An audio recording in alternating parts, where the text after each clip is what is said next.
यह कार्यक्रम community radio association और यूनिसेफ के सहयोग से रेडियो कुमाऊं वाणी द्वारा प्रचारित एवं प्रसारित किया जा रहा है।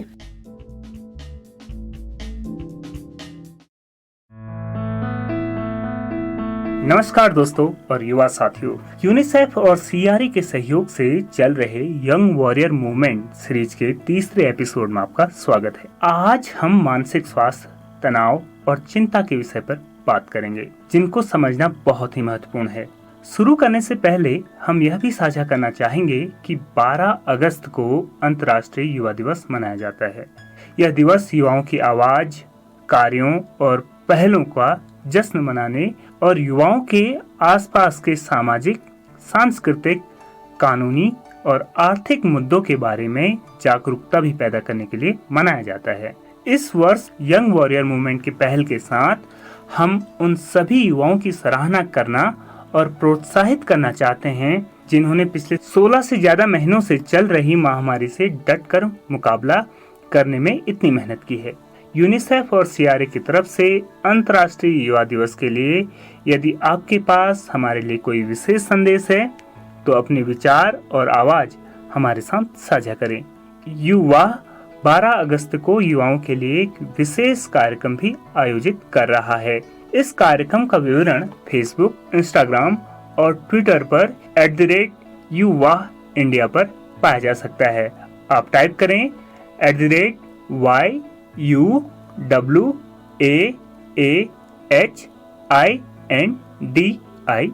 अब वापस आज के एपिसोड में मानसिक स्वास्थ्य के महत्वपूर्ण विषय पर बात करते हैं।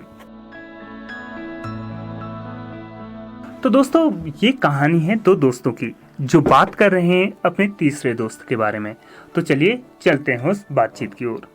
अरे नारायण, आ गए मीटिंग में? चलो जल्दी करो यार, ये कोविड वॉरियर वाली मीटिंग जल्द से जल्द पूरी करनी है और इस पर काम भी करना है।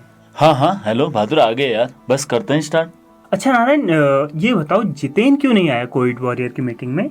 अरे यार, उसने कहा ना कि मेरा मन नहीं लग रहा है किसी भी काम में और हर वक्त सुस्ती महसूस होती है बोल रहा है। परसों तो वो बिना बात के रोने भी लग रहा था। अचानक से जब हमने उससे पूछा कि क्यों नहीं आते हो, अब वो ऐसे ही कर रहा है यार। क्या वो अभी भी बीमार है? नहीं, डॉक्टर चाची ने कहा उसकी कोविड से रिकवरी तो पूरी तरह हो गई है। उसकी मम्मी बहुत नाराज हैं कि वो बहाने बना रहा है और उसे कुछ नहीं हुआ है। मुझे लगता है वो मानसिक तौर पे अस्वस्थ महसूस कर रहा है। नारायण, ये हो सकता है। मतलब जितेन पागल हो गया है क्या? अरे, मानसिक रूप से स्वस्थ या अस्वस्थ होना सिर्फ पागलपन नहीं होता है नारायण। हमारी सोच, हमारी भावनाएं, ये इमोशंस, ये सब मानसिक स्वास्थ्य में गिने जाते हैं और जब ये बदलते हैं तो अलग अलग रूप में हमें खुशी, उदासी, चिंता, घबराहट महसूस होती है। कभी कभी ये सब ना हमसे खुद नहीं सुलझता, ये हमारे सहने के दायरे से बाहर चला जाता है। ऐसे में हमें अगर बाहर से सहायता लेनी पड़े तो उसमें कोई शर्म नहीं होनी चाहिए। हमारे मन पर कितनी सारी चीजों का प्रभाव पड़ता है। अब जैसे कोविड के कारण हम निराश थे, डरे हुए थे, या नौकरी जाने से परेशान थे, या हर वक्त अपनों की चिंता में रहते थे। हमारे जैसे कई लोग स्कूल या कॉलेज के बंद होने से भी बहुत परेशान थे। मेरे पापा को रात रात भर नींद नहीं आती थी और मम्मी को हर वक्त बेचैनी होती रहती थी कि मुझे कुछ हो जाएगा तो। हम में से जो बीमार नहीं थे वो भी ढीले पड़ गए थे नारायण। हमारे मन और शरीर के बीच बहुत गहरा कनेक्शन होता है, तो शारीरिक तकलीफ का असर मन पे और मन की तकलीफ का असर शरीर पर दिखना नॉर्मल है। अच्छा, एक बात बताओ, तुम्हें कैसे पता कि उससे कोई मानसिक परेशानी है और इसका कोविड से क्या लेना देना? नारायण, ये भी तुम सही कह रहे हो, लेकिन कोविड के कारण दो चीजें, एंजाइटी या चिंता और स्ट्रेस यानी मानसिक तनाव से जुड़ी कठिनाइयां आम हो गई हैं। अच्छा, ये बताओ, ये एंजाइटी क्या है और क्या ये सिर्फ कोविड की वजह से होता है? जैसे मुझे कोविड नहीं हुआ है, पर क्या मुझे भी स्ट्रेस हो सकता है? हाँ नारायण, चिंता वैसे तो हम सभी को होती रहती है और ये हमेशा बुरी चीज नहीं होती, पर कई बार हमारी चिंता इस हद तक बढ़ जाती है कि हम किसी विषय को लेकर उसके सबसे खराब नतीजे सोचने लगते हैं। ये अपने आप को बार बार उसी एक विषय पर अटका हुआ महसूस करते हैं। घबराहट के मारे चीजों पर ध्यान नहीं लगना, अपना काम न कर पाना, हर वक्त कुछ बुरा हो जाने का एहसास हमें जकड़ लेता है। जब हमारी एंजाइटी बहुत बढ़ जाती है तो इसका असर हमारी सोच के साथ साथ शारीरिक रूप से भी दिखता है। अचानक पसीना आना, धड़कन का अचानक तेज हो जाना, सांस फूलना, नींद ना आना, पेट से जुड़ी दिक्कतें, ये सभी एंजाइटी के लक्षण हो सकते हैं, क्योंकि ये लक्षण कोविड की निशानियों से भी मिलते हैं। आजकल ये आम तौर से कई ज्यादा डरावना लग सकता है। इस तरह कोविड के बाद से तनाव के कारण होने वाली परेशानियां भी बढ़ने लगी हैं। थोड़ा बहुत तनाव हम सभी महसूस करते हैं जब हमें कोई मुश्किल काम करना हो, लेकिन लंबे वक्त तक तनाव से पीड़ित रहने पर हमारी जरूरत से ज्यादा थकान, चिड़चिड़ापन, भूख में कमी, सर दर्द, बढ़ता ब्लड प्रेशर, नींद की कमी जैसे अलग अलग परेशानियां रहने लगती हैं। स्ट्रेस के कारण कई बार हम अपने आसपास वालों से दूरी भी महसूस कर सकते हैं या हमारे आम व्यवहार में बदलाव देख सकता है, जैसे जल्दी गुस्सा आना, उखड़े उखड़े रहना, हर वक्त परेशान रहना या डरा महसूस करना। अरे हाँ बहादुर, ये तो बहुत जरूरी जानकारी लगती है। मुझे कोविड नहीं हुआ था, पर मुझे भी कभी कभी ऐसा लगता है। जब पिछली बार पापा बीमार थे तब घर पे सब लोग इतना उदास थे, मुझे हर वक्त दबाव रहता था कि सब कुछ ठीक करना है। तब मेरा भी खाना पीना काफी कम हो गया था। अच्छा एक बात बताओ, क्या तुम्हें इस सब से उभरने के तरीके भी पता है? आमतौर पर होने वाली एंजाइटी या स्ट्रेस जैसे परेशानियों के लिए सबसे जरूरी उपाय होता है अपनी भावनाओं या सोच को पहचानना। अगर तुम्हारा एग्जाम है तो तुम्हें थोड़ी बेचैनी या घबराहट होना स्वाभाविक है, लेकिन हर बार एग्जाम से पहले पसीना छूटना, पेट खराब होना, नींद ना आना या सांस लेने में दिक्कत होना और ये सोचना कि एग्जाम के कारण जीवन में सिर्फ बुरा होगा, ये एंजाइटी हो सकती है। जब ऐसा लगे तो एक छोटा ब्रेक लेना, खुली हवा में जाना और अपने आप को थोड़ा वक्त के लिए शांत करने का प्रयास करना तुम्हें बेहतर महसूस करवा सकता है। या जिम्मेदारियों के चलते जैसे तुम्हें स्ट्रेस या तनाव हुआ, उस दौरान पहचान पाना कि तुम्हें कैसा लग रहा है, कहीं तुम अपने भाव छुपाने से और परेशान तो नहीं हो, और नियमित रूप से एक दिनचर्या बनाए रखना जिसमें ब्रेक्स हो, काम के साथ मन बहलाने वाली चीजों के लिए भी वक्त हो, ये भी स्ट्रेस को कम कर सकती है। अगर तुम खुद को ऐसी चिंता या डरने वाली सोच से बाहर न ला सको तो किसी से बात करना भी सहायक हो सकता है। अच्छा एक बात बताओ, दूसरों से बात करने का क्या फायदा है? सब कहते हैं ज्यादा सोचो मत, सब ठीक हो जाएगा, या खुश रहा करो। नारायण, मन की बात आगे बताने से तुम्हें हल्का महसूस होगा और सहारा मिलेगा। दूसरों से बात करके आश्वासन भी मिलता है कि हम अकेले नहीं हैं, और कई बार वो हमें हमारी काबिलियत भी याद दिलाते हैं। क्या हम किसी से भी बात कर सकते हैं, जैसे अभी तुम और मैं कर रहे हैं? हाँ नारायण, कर सकते हैं, लेकिन ज्यादातर हम खुद चुनते हैं कि कौन सा दोस्त या करीबी इंसान पर हमें ज्यादा भरोसा है, कौन हमारी सिर्फ सब ठीक हो जाएगा, ज्यादा सोच मत नहीं बोलेगा। मन की परेशानियां सुलझाने या बताने के लिए आप एक सेफ स्पेस की पहचान करें, या एक ऐसी जगह हो सकती है जहां आप शांत महसूस करें, या कोई एक व्यक्ति हो सकता है जो बात सुनते हुए तुम पे कोई इल्जाम नहीं डालता या तुम्हारी दिक्कत का मजाक नहीं उड़ाता, और जहां तुम बात करते हुए सुरक्षित महसूस करते हो। एंजाइटी या स्ट्रेस के बहुत ज्यादा बढ़ जाने पर मानसिक डॉक्टर यानी मनोविज्ञान की जानकारी रखने वाले काउंसलर से मदद लेने में ही समझदारी है। तो नारायण, मैं तुम्हें सुनाना चाहता हूँ मनोचिकित्सक डॉक्टर सुकृति की बातचीत, तो शायद इससे तुम्हें कुछ समझ आए। और आज हमारे साथ मौजूद हैं देश की जानी मानी क्लिनिकल साइकोलॉजिस्ट डॉक्टर सुकृति। डॉक्टर सुकृति का स्वागत है। नमस्ते नवनीत जी, आपको और सभी श्रोताओं को बहुत बहुत नमस्ते। आज के सिनेरियो की बात करते हैं सुकृति जी, जहां आप देख ही रही हैं कि किस तरह का माहौल चल रहा है। तो मनोवैज्ञानिक होने के नाते आप आज के संदर्भ में किस तरह के मेंटल हेल्थ इश्यूज को देख रही हैं, मानसिक समस्याओं को देख रही हैं? देखिए, डर है, चिंता है, तनाव है, ये जो भावनाएं हैं, ये कथित और वास्तविक हर तरह के खतरों में बहुत ही सामान्य प्रतिक्रियाएं होती हैं। और जब हम ऐसे समय से गुजर रहे हैं, जब इतनी अनिश्चितता है और हमें इतना अज्ञात का सामना करना पड़ रहा है, तो ये स्वाभाविक है कि ये भावनाएं तो हमें दिख ही रही हैं। जी। पर इससे जुड़ी हुई कुछ और भावनाएं भी हमें दिख रही हैं। तो देखिए, महामारी की वजह से हमारे जीवन में कई परिवर्तन आए हैं। बिल्कुल। हमें बोला जा रहा है घर से काम करिए, हम में से कुछ लोग बेरोजगार हैं, हमें बोला जा रहा है बच्चों को घर में रखिए, उनकी होम स्कूलिंग करिए। हम परिवार के सदस्यों से नहीं मिल सकते, दोस्तों से नहीं मिल सकते, सहकर्मियों से नहीं मिल सकते। तो इतने बदलावों की वजह से और परिवर्तनों की वजह से हमें बहुत उदासीनता और डिप्रेशन यानी जैसे हिंदी में अवसाद कहा जाता है, इस तरह की भावनाएं भी देखने के लिए मिल रही हैं। तो एक बात मैं और ऐड करना चाहूंगी, जोड़ना चाहूंगी कि देखिए, ये जो भावनाएं हैं ये और ज्यादा कभी कभी बुरी हो जाती हैं, क्योंकि हम जब खुद के दर्द को तो झेल ही रहे हैं, पर हम आपस में बहुत लोगों के दुख को और दर्द को भी देख रहे हैं, और हम बहुत बेबस महसूस कर रहे हैं इस वक्त दूसरे लोग, क्योंकि हम मदद नहीं कर पा रहे हैं, हम कुछ कर नहीं पा रहे हैं जी। तो ये जो भावनाएं हैं, इनसे बहुत लोग जूझ रहे हैं। अगर आप अपने आसपास वालों से पूछें, नेबर्स से, अपने रिश्तेदारों से, तो शायद वो आपको यही बताएंगे कि सबको डर, चिंता, तनाव, उदासीनता, इस तरह की जो फीलिंग्स है, भावनाएं हैं, ये बहुत ही सामान्य है। तो निश्चित तौर पर जिस तरीके का इस वक्त माहौल बना है और उसमें निश्चित तौर पर ये अवसाद जिस तरह का आ रहा है और हम बाहर नहीं निकल पा रहे हैं, जिसके कारण डॉक्टर सुकृति ने जिस तरीके से बताया, मनोवैज्ञानिक होने के नाते, क्लिनिकल साइकोलॉजिस्ट होने के नाते डॉक्टर सुकृति, आज के सिनेरियो की ही हम बात करते हैं, तो आप लोगों से क्या कहना चाहती हैं? इस सिचुएशन से वो किस तरह से बाहर आ सकते हैं?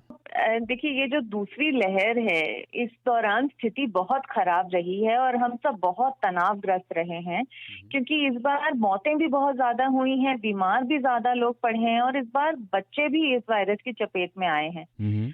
और कितनी सारी चीजें हैं जो हमारे नियंत्रण में नहीं है। ना हमें ये मालूम है कि इस बीमारी का इलाज कब आएगा। तो हमें बहुत चिंता होती है इन सारी चीजों के बारे में सोच के। पर ऐसी बहुत चीजें हैं जो हमारे हाथ में हैं। और मैं इसी संदर्भ में आपको एक छोटी कहानी सुनाना चाहती हूँ, जिससे मैं अपनी बात ठीक से समझा पाऊँ। तो ये कहानी जो है, ये मुल्ला नसरुद्दीन की कहानी है। जैसे अकबर बीरबल की कहानियां होती हैं, ये मुल्ला नसरुद्दीन की कहानियां भी काफी प्रसिद्ध हैं। बिल्कुल बिल्कुल। तो ये जो कहानी है कुछ इस तरह है। एक बार एक आदमी देर रात को अपने घर जा रहा था। उसने ये देखा कि मुल्ला नसरुद्दीन जो है वो अपने चारों तरफ कुछ खोज रहे हैं सड़क पर, घुटनों पे और हाथ पे बैठ के वो कुछ खोज रहे हैं। तो उस आदमी ने पूछा, मुल्ला जी क्या हो गया, क्या खो गया आपका? तो मुल्ला ने बड़ी चिंतित सी आवाज में बोला, मेरी चाबी खो गई है, उसी को ढूंढ रहा हूँ जी।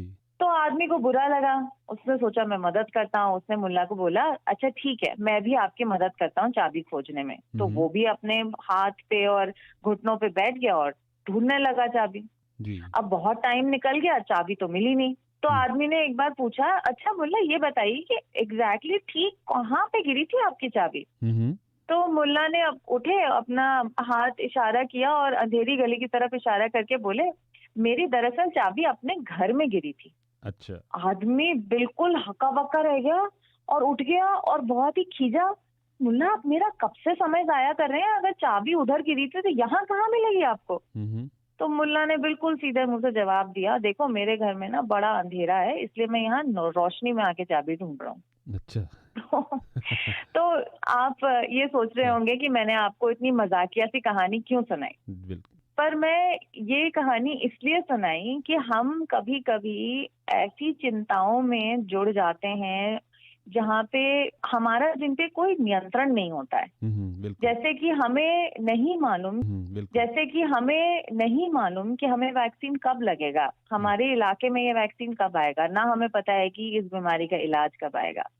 पर फिर भी कई ऐसी छोटी छोटी साधारण सी बातें हैं जो हम सब जानते हैं। जी। जैसे हमें मालूम है कि हमें डबल मास्क पहनना है, हमें मालूम है कि हमें अगर जरूरी ना हो तो बाहर नहीं जाना है, हमें मालूम है कि हमें सैनिटाइजर का इस्तेमाल करना चाहिए, हाथ साफ रखने चाहिए, दूसरों से दूरी बनाकर रखना चाहिए। बिल्कुल। और ये सारी जो छोटी छोटी चीजें हैं ये मुल्ला नसरुद्दीन की चाबी की तरह हैं, ये हमारे घर में हैं, ये हमें मालूम है कि ये कहाँ है। बिल्कुल। तो मैं ये कहना चाहूंगी कि जब तक हम ऐसी चीजों का इंतजार कर रहे हैं जो हमारे नियंत्रण में नहीं है, हम कम से कम उन चीजों का इस्तेमाल करें, उन चाबियों का इस्तेमाल तो करें जो हमारे एक्चुअली पास में हैं। हमें ये प्रतिज्ञा करनी चाहिए कि हमारे परिवार और हम उन चीजों का इस्तेमाल करें जो चाबियां हमारे पास हैं। तो बहुत महत्वपूर्ण बात आपने कही है। कहानी के माध्यम से, मुल्ला नसरुद्दीन की कहानी के माध्यम से डॉक्टर सुकृति ने समझाने की कोशिश की है कि जो संसाधन हमारे पास उपलब्ध हैं और जिस तरीके से डबल मास्क की बात है, सैनिटाइज़र की बात है या सोशल डिस्टेंसिंग की बात है, वो हम मेंटेन करके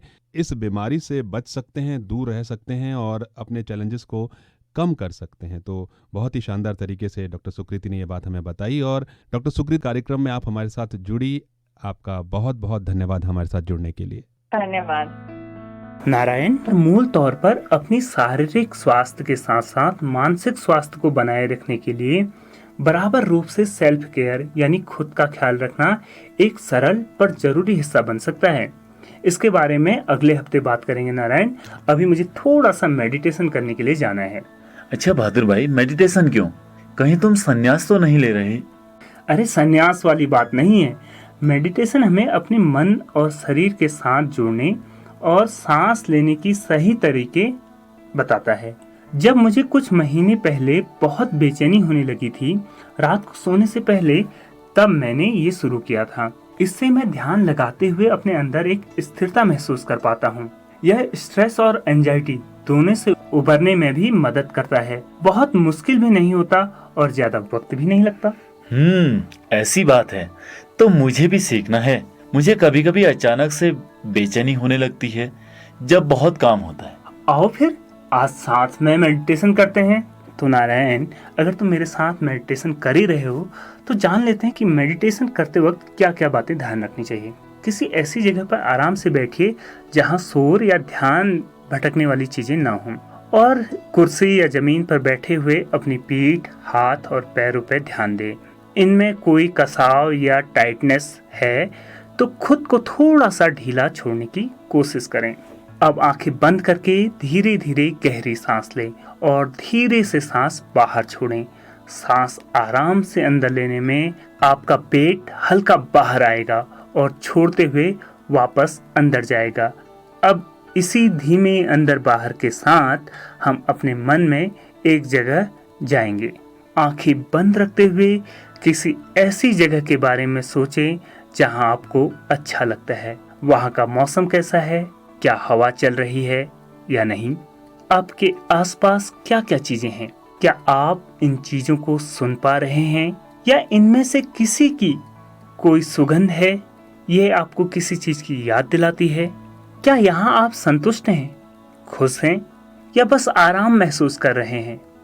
धीरे धीरे अपने आप को इस जगह से वापस लाएं। अपनी सांस पे ध्यान दें। नाक से सांस अंदर और मुंह से सांस बाहर करें। अपने शरीर के अलग अलग हिस्सों पे ध्यान दें। धीरे धीरे अपनी आंखें खोलें। अपने आप को वापस आने का वक्त दें।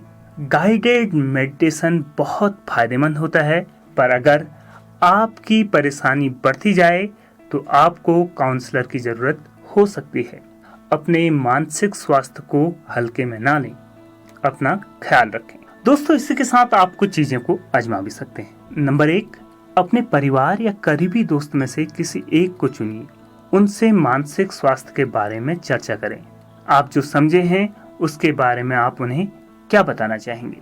क्या आपको किसी विषय को लेकर हाल ही में तनाव या चिंता रही है? आपको तब कैसा लग रहा था? ये एक खत या डायरी एंट्री की तरह लिखें। इसे अपनी पसंद की कोई प्रेरणा देने वाली किसी पंक्ति पे खत्म करें। 3-4 ऐसी चीजों की लिस्ट बनाएं जो आपको परेशान कर रही है या तंग करने वाले कुछ ख्याल हो सकते हैं, या कोई बोरिंग काम जो आप टाल रहे हैं। सोचिए कि यह क्यों आपको परेशान करता है, और यह भी सोचिए कि आपके आसपास ऐसा कौन है जिससे आप इनके लिए मदद मांगना या सुलझाने के लिए चर्चा करना चाहेंगे। अब नंबर 4, अपने आसपास के समुदाय में अलग अलग लोगों से बात करें कि उनका चिंता या तनाव पर अनुभव कैसा रहा है और वो इससे कैसे संभलते हैं। अच्छा बहादुर, ये बातें तो सही थी क्योंकि बहुत सारी बात हम लोगों ने कर ली, लेकिन मेरे दिमाग में कुछ सवाल हैं जिनके बारे में मैं जानना चाह रहा हूँ। क्या आप बताएंगे? अच्छा ये बताओ, मानसिक परेशानी सिर्फ बीमार लोगों को होती है? गलत नारायण, अलग अलग वक्त पे हम में से किसी को भी मानसिक परेशानियां सता सकती हैं।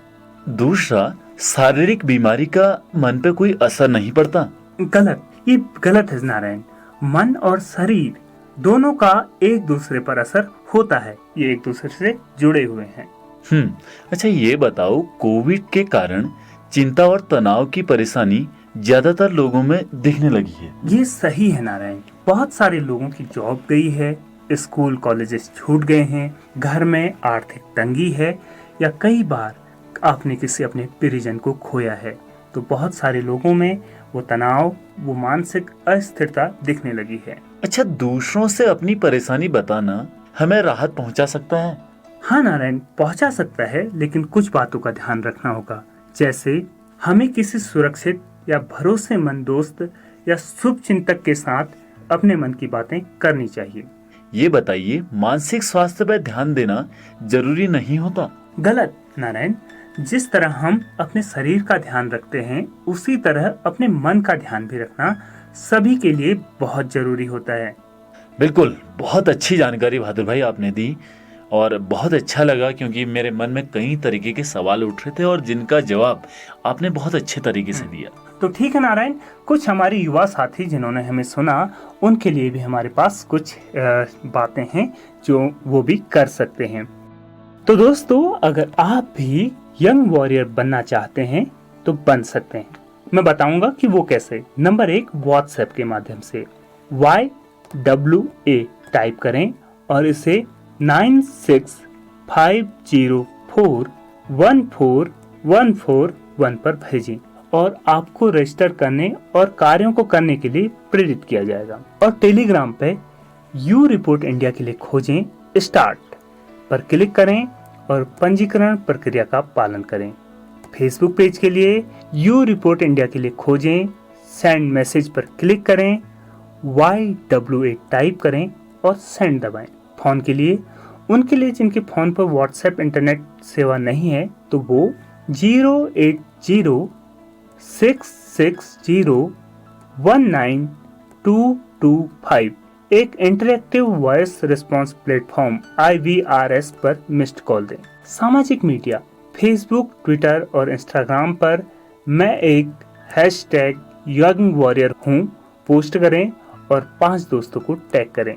युवा के बारे में, युवा यूनिसेफ जनरेशन अनलिमिटेड प्रोग्राम का भारतीय चैप्टर है जो पूरे भारत में युवाओं के लिए शिक्षा, कौशल विकास और रोजगार के अवसरों की तत्काल जरूरतों को पूरा करने के लिए काम कर रहा है।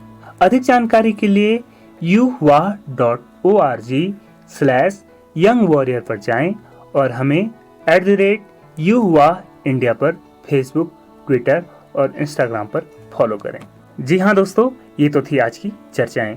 उम्मीद करते हैं आपके लिए जानकारी महत्वपूर्ण और बहुत फायदेमंद रहेगी।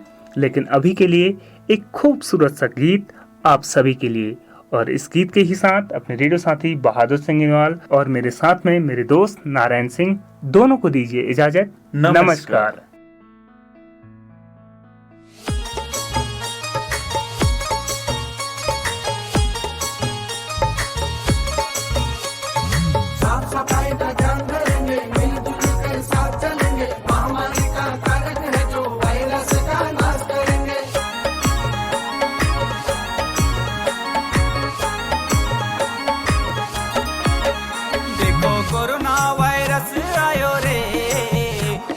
कोरोना वायरस आयो रे, जरा बच के चलना है। अब सेक हैंड करना छोड़ के नमस्ते करना,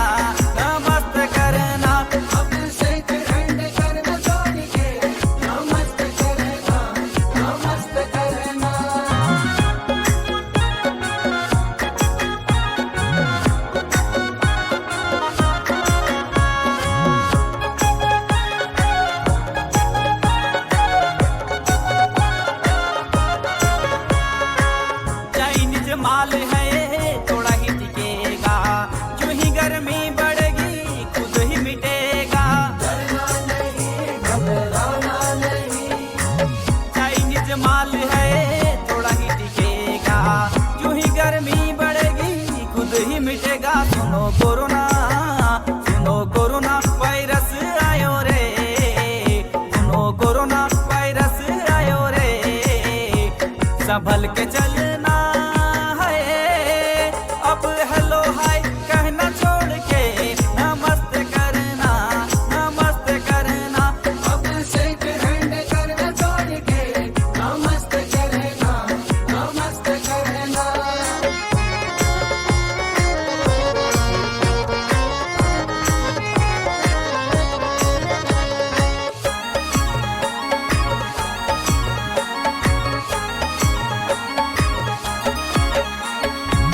Sanitize surrounding, wash hand time to time.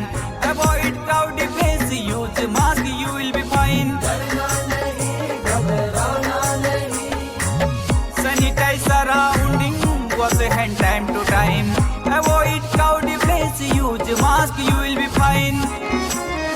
Listen corona, listen corona virus आयो रे, देखो कोरोना वायरस आयो रे, थोड़ा हट के रहना है। अब गले वाले मिलना छोड़ के नमस्ते करना, नमस्ते करना। अब गले वाले मिलना छोड़ के नमस्ते करना, नमस्ते करना। अब शेक हैंड करना छोड़ के नमस्ते करना, नमस्ते करना।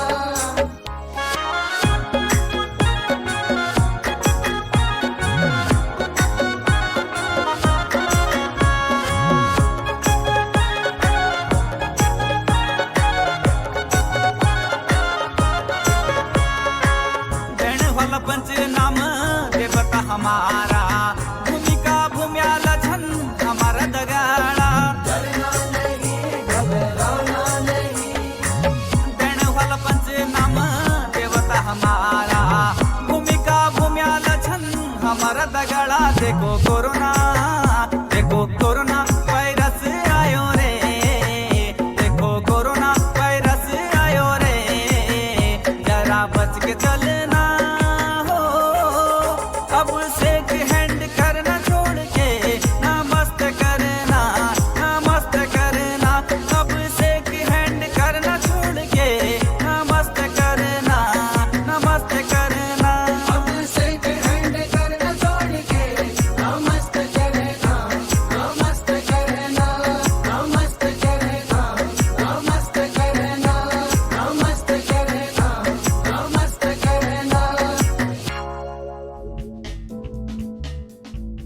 यह कार्यक्रम कम्युनिटी रेडियो एसोसिएशन और यूनिसेफ के सहयोग से रेडियो कुमाऊं वाणी द्वारा प्रचारित एवं प्रसारित किया जा रहा है।